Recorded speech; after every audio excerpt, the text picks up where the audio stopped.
So, you want to know how to win more in Hunt? I have the perfect guide for you.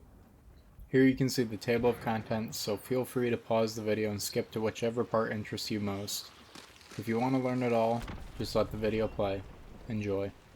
The first thing I'm going to talk about is compound knowledge. Compound knowledge comes with experience and by playing more aggressively. I recommend using a shotgun class to start out, such as the Rival and the PAX True Shot with high velocity. This is a cheap but powerful loadout that you can use without gear fear, and with a shotgun this will force you to get inside compounds and become familiar with the layout and different ground materials inside the compound. Ground materials can be defined as material you can hear other players walk on, such as mud, dirt, concrete, wood, etc. For example, let's say I'm in Fort Carmrick, and I hear someone running in the mud. This means a person is outside between the outer wall of the compound and the main building, allowing me to pre-aim his position, and I will pre-aim at head height for a quicker, more accurate shot.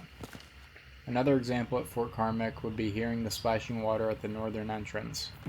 This sound would notify me that someone is coming in from the north entrance and pushing the compound, allowing me to peek out like so and take a shot. A final example would be if I heard concrete while inside the main building at Fort Carmrick. This sound would inform me that someone is on top of the outer wall, which again would allow me to pre-aim my weapon for a more accurate shot. Now, here are some more examples of where to pre-aim based on audio cues.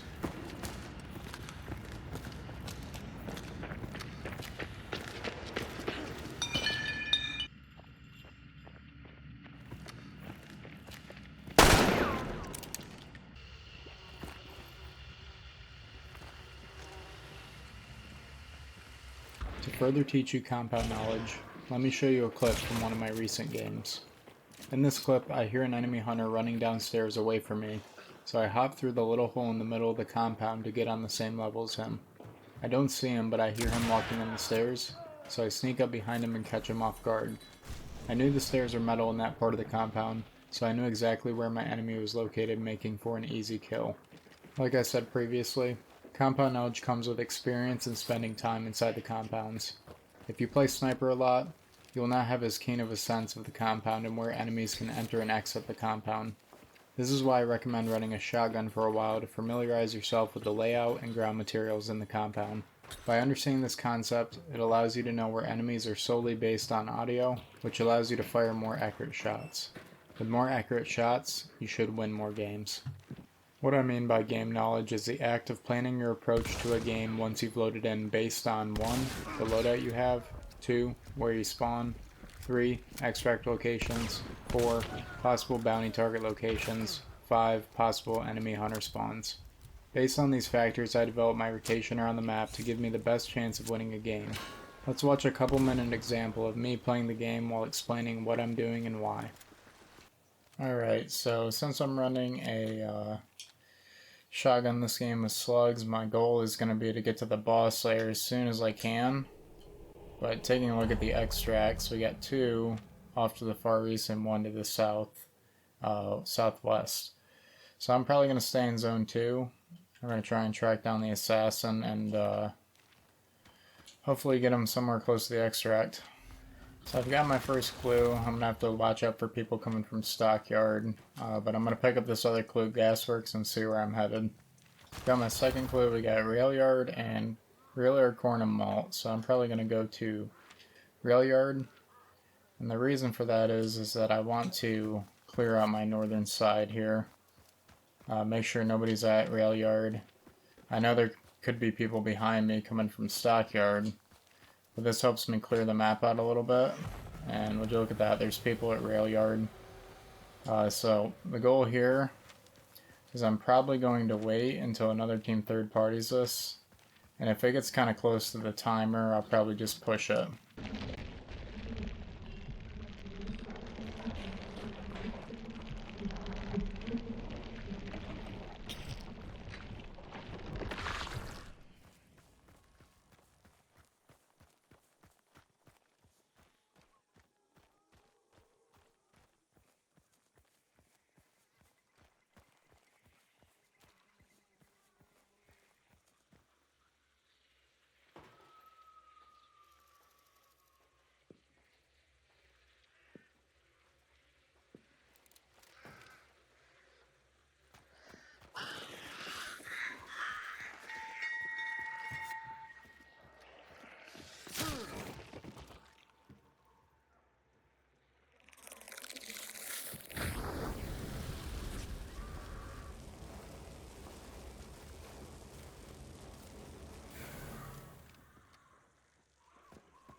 A little longer than a few minutes later.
So, these guys decided to push me. I must have killed their teammate earlier. But the key to winning these is to isolate one-on-ones. Like you saw right there. The guy was calling me out in here and I was trying to confuse him by going down in the ditch. And so I did. Ended up wrapping back around under here.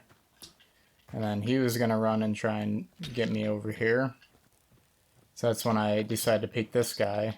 Killed him, and then this guy couldn't see me through this crap. But I knew he was right there and I had a good shot on him.